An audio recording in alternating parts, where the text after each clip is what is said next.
de Dieu. Pourquoi l'esprit de David était abattu? Ça, c'est une question.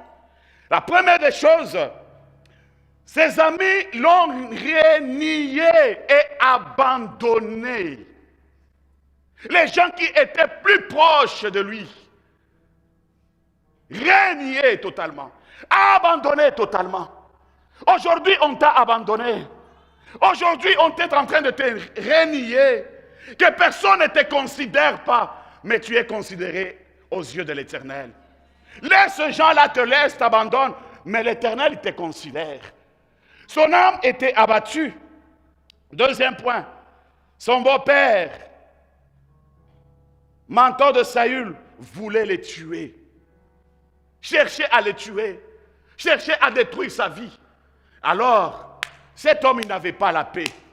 Tu peux être là ce matin, tu as telle situation qui dérange, mais on croit que tu es en paix, mais ton âme, ton esprit est abattu. Tu n'as pas la paix dans ton cœur à cause des situations que tu traverses. Tu fais semblant, mais ton esprit est abattu. Tu avais un bon travail, tes amis t'ont abandonné. Tu avais l'argent, parce que tu as perdu, on t'a oublié. Tu avais ceci, la famille t'a rejeté. Tu avais tout ce que tu peux avoir. À l'université, ça ne marche pas. Tout le monde commence à te pointer le doigt. Tout ce que tu fais, rien ne marche pas. Tu regardes ton âge, tu regardes ton parcours. Votre esprit est abattu. Tu ne sais pas quoi faire, mais retourne vers le Seigneur, il restaurera ton esprit. Quand on retourne vers lui, il restaurera ton esprit. Et lorsque ton âme est abattue, c'est la confusion totale. Tu ne peux jamais s'épanouir. Tu ne peux jamais aller plus loin. Parce que pourquoi l'âme est abattue? Souvent, ce sont des esprits que le monde du ténèbre envoie pour nous déstabiliser. C'est l'œuvre du diable. Il peut envoyer l'esprit de divorce pour développer des pensées de divorce. Il peut envoyer l'esprit de la pauvreté, que tu crois à la pauvreté et tu développes cela dans ton cœur. Il peut t'envoyer l'esprit de la maladie et tu crois que non, le diagnostic de médecin, ils ont dit que moi, avec cette maladie, je mourrai avec cette maladie. Il peut t'envoyer l'esprit de la sécheresse, l'esprit de la malédiction, des blocages, les esprits des eaux, la puissance de l'envoûtement. Il y a beaucoup d'esprits qui peuvent venir pour t'amener dans le battement de ton esprit, afin que tu ne puisses pas aller plus loin. Alors, lorsque tu retournes vers le Seigneur, c'est Dieu seul qui va restaurer ton âme. David, il s'est retrouvé dans le danger terrible. Il ne savait pas quoi faire. C'est pourquoi, mon frère, vous venez à l'église, nous allons juste vous conduire vers Jésus. Vous ne venez pas plus pour le pasteur Alain, mais vous êtes le peuple de Dieu. Vous êtes choisis par Dieu. Jamais si tu vois quelqu'un, il te conduit vers l'homme, ce n'est pas de Dieu. Le peuple de Dieu doit être conduit vers Jésus qui est leur créateur. C'est Jésus qui est votre créateur. Alors nous devons aller vers lui. Pas devant les hommes, mais devant celui qui nous a créés et devant celui qui nous a donné la vie. Alors mon frère, ma soeur, il n'y a que Jésus seul. Tu vis l'injustice. Tu vis des combats tout autour de toi. Tu ne sais pas comment te défendre. Ton âme est abattue. Tu es là ce matin. Mes études, ça ne marche pas. Ton âme est abattue. Fiançailles, ça ne marche pas. Le travail, ça ne marche pas. Tes affaires, rien. Ton esprit est abattu. Tu ne sais pas quoi faire. Ce que j'aime, quelle a été la réponse de David quand il a vécu l'abattement de l'esprit? Il avait une réponse parce qu'il a vécu cet abattement de l'esprit. Il était tourmenté. Il n'avait pas la paix, mais il était oint. Il était rempli de l'esprit et de la puissance de Dieu. Mon frère, ma soeur, tu peux être oint, rempli, mais ce que tu vis, c'est autre chose. Il y a l'esprit des morts qui menace ta vie. Il y a des situations compliquées parmi tes enfants. Tu ne sais pas quoi faire, mais retourne vers le Seigneur. C'est lui qui est capable d'incliner n'importe quel cœur pour qu'il puisse venir vers le Seigneur. En dehors de lui, il n'y a pas quelqu'un d'autre. David, il n'a pas insulté Dieu pendant ce temps difficile. Mais David, il a gardé son calme. Il est rentré vers son Créateur. Il est retourné vers son Créateur. J'aimerais te dire, mon frère, ce que tu as vécu l'année passée, tu ne le vivras jamais cette année. J'ai dit que cette année 2024, tu ne le vivras jamais. Et je le proclame, si tu as la foi, recevez cela au nom de Jésus.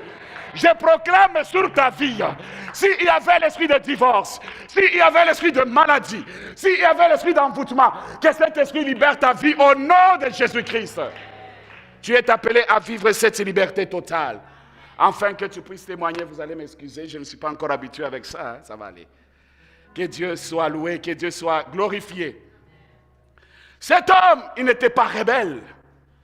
Il ne s'est pas rébellé à Dieu parce que son esprit était abattu. Mais il est resté fidèle à son Créateur. Restons fidèles à Dieu. La fidélité de Dieu, il y a la fidélité de Dieu, il y a aussi la fidélité de l'homme. Quand tu es fidèle à Dieu, l'Esprit de l'Éternel va couler en toi. Et ça va produire de fruits. Quand tu as l'Esprit de Dieu, quand tu es fidèle à Dieu, le Seigneur ne peut jamais te laisser que tu demeures dans la confusion. Et la confusion ne peut jamais être ton partage. Ce matin, je proclame, tu ne resteras jamais dans la confusion. Même tous les années que la sauterelle ont dévoré, le Seigneur te restaurera cette année. Tu récupéreras tout ce qui est à toi. Je suis en train de récupérer tout ce qui est à toi au nom de Jésus. J'ai dit que Dieu te donne la paix et la joie et l'assurance que le monde ne peut jamais te donner au nom de Jésus-Christ. David savait qu'il faut vivre sur la régie de l'alliance de Dieu. Quand tu as l'alliance avec le Seigneur, tu resteras. Rien ne peut te bouger à cause de l'alliance que tu as avec ton Dieu. Même s'il y a les épreuves qui s'approchent en tant qu'humain, mais à cause de l'alliance, le Seigneur va te délivrer dans cette oppression. Parce que tu lui appartiens, tu es à lui. Il ne peut jamais te laisser, il ne peut jamais t'abandonner. Et cet homme, il a continué à servir son Dieu, David. Il n'a pas abandonné à servir son Dieu. Combien de personnes aujourd'hui, ils reprochent Dieu et ils abandonnent de servir le Seigneur. Tu les reproches et tu abandonnes. Pourquoi abandonner? Pourquoi laisser ton Dieu? Dieu t'aime. Tu as de la valeur à ses yeux. Même si tu as des péchés, comment il t'aime? C'est un Dieu d'amour. Même ce matin, il te dit, là où tu es, il t'aime. Ne t'embrouille pas. Il t'aime. Quand le temps viendra, il va transformer ta vie. C'est Dieu qui transforme le cœur. Ce n'est pas le pasteur qui transforme le cœur. C'est Jésus seul qui peut changer la vie de quelqu'un. Alors Dieu t'aime. Tu as de la valeur à ses yeux. Prends courage et avance. Malgré qu'il fut entouré par ses ennemis, mais il savait toujours, David, que Dieu était à son côté. Même si tu es entouré par tes ennemis, tu n'es pas seul, Dieu est avec toi. À cause de cette onction qui est sur toi. À cause de cette huile qui est sur toi. Cette année 2024, Dieu, je sais que tu es avec moi. Tu marcheras avec moi cette année. Dans tous les domaines de ma vie. Dans la vie de mes enfants. Dans tout ce que je fais, tu marcheras avec moi. Il avait la foi. Il croyait que Dieu était avec lui. Et quand Dieu est avec toi, ne t'agite jamais. Sois calme. Parce que c'est lui qui a créé le ciel et la terre est avec toi. Alors, ce matin, je proclame 2024 que Dieu marche avec toi. Qu'il soit à côté de toi dans tous les domaines de ta vie. Amen. Je sens une parole qui me dit ceci. Ce matin, je donne la vie à plusieurs personnes. La longévité à plusieurs personnes. Vous allez vivre longtemps sur cette terre. Vous allez vivre longtemps sur cette terre. Vous êtes un peuple béni. Je dis que vous êtes un peuple béni. Je proclame que vous êtes bénis. Est-ce que si tu le crois, tu peux acclamer pour le roi de rois?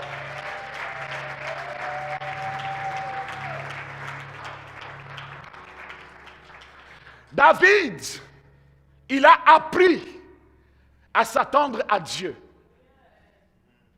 Il n'a pas cherché l'intervention des hommes.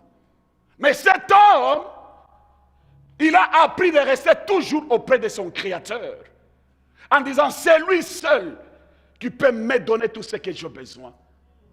Il s'attendait à Dieu. Nous avons la promesse de l'Éternel, mon frère, ma soeur. Mon peuple ne sera jamais, plus jamais dans la confusion. Ce n'est pas pour rien. Alors faisons confiance. Attends à la promesse et à l'accomplissement de sa parole. Si le monde nous montre le chemin, mais Dieu dit, humiliez-vous sur ma main puissante et le temps convenable, j'agirai. Ce qu'il veut de moi et de vous, c'est s'humilier. C'est rester auprès de lui. C'est demeurer à ce pied. C'est l'écouter et suivre ses instructions. De tout ce qu'il nous donne, de tout ce qu'il nous parle. C'est là où le Seigneur réalisera de grandes choses. Mais plus on s'éloigne, on cherche l'aide de l'homme.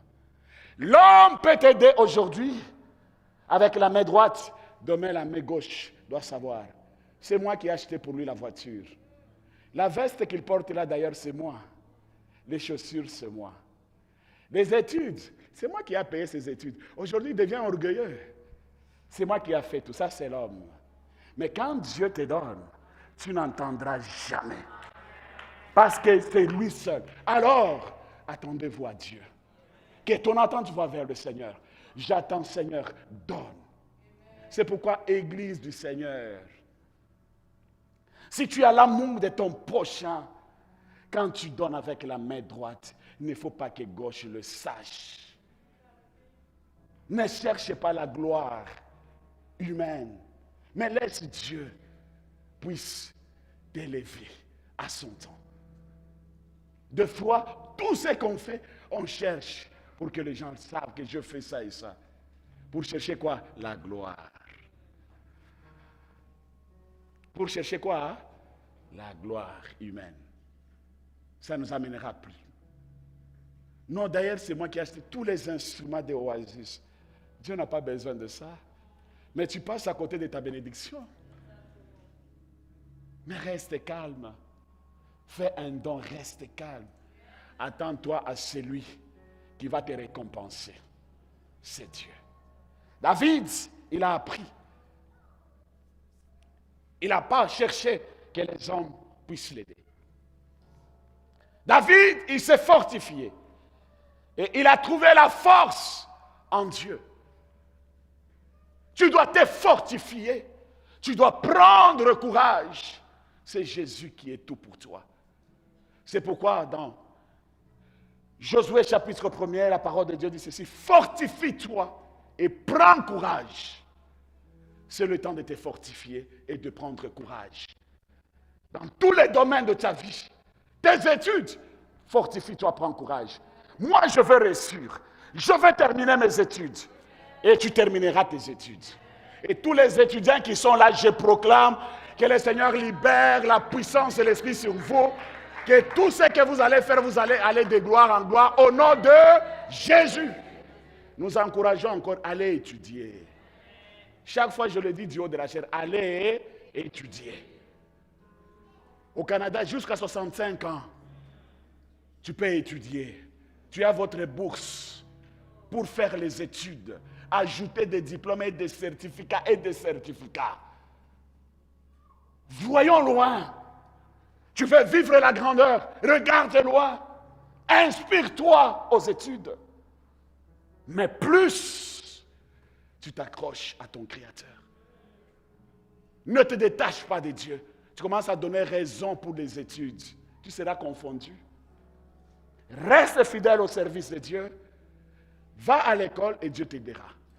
Mais s'il s'agit de l'examen, il faut étudier. Il ne faut pas que tu laisses que le Saint-Esprit va te donner une réponse. Tu n'auras pas de réponse, tu vas échouer. Il faut faire quoi? étudier. Tu es dans les affaires, tu es dans les projets, tu es dans ceci. Mon frère, ma soeur, fais confiance en Dieu, fortifie-toi. N'arrête pas tes affaires parce que ça n'a pas marché hier. Ce matin, je viens t'encourager. Vas-y. Fonce encore.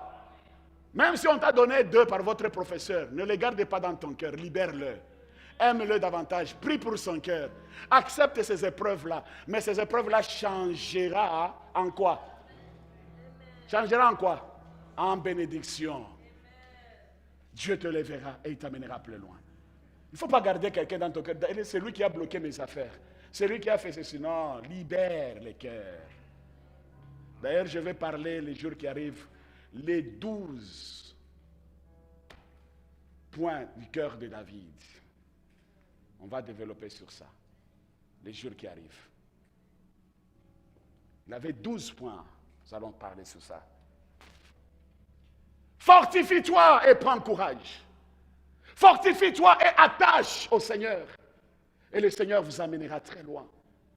Tu ne peux jamais aller plus loin si tu ne prends pas courage. C'est le problème du courage. Dis à celui qui est à côté de toi, courage.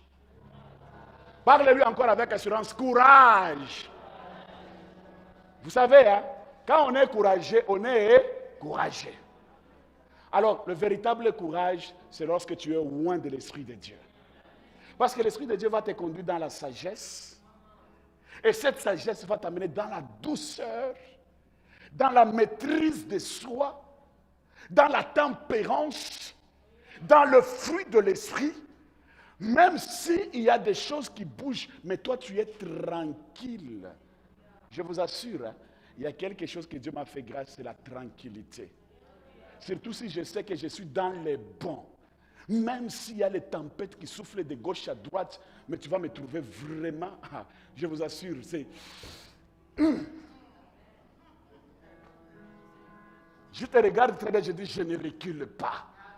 Je ne change pas. Mais si je ne suis pas dans le vrai, je dis, Seigneur, pardonne-moi, papa. Ayez pitié de moi. C'est tout. Et il me pardonne et il m'aide d'avancer avec lui. Ayez la colère sainte. Cette année dit, Seigneur, non, 2024, je refuse la confusion. Oh non, je suis au Canada, vraiment. Est-ce que moi, un jour, je serai PDG? Ah! Comment tu peux limiter Dieu? Que Dieu fait susciter des PDG ici. Que Dieu suscite les députés ici. Je proclame les députés ici. C'est possible? Est-ce que vous le croyez? Est-ce que vous le croyez? Oui. Vous êtes des hommes et des femmes très intelligents ici. Vous serez ici, il y aura des députés. Et même des ministres. Mais toujours attendre le temps de... Et Dieu va faire quoi? Quand on retourne vers lui, le Seigneur, il restaure notre âme. David, fortifié, et il prend courage.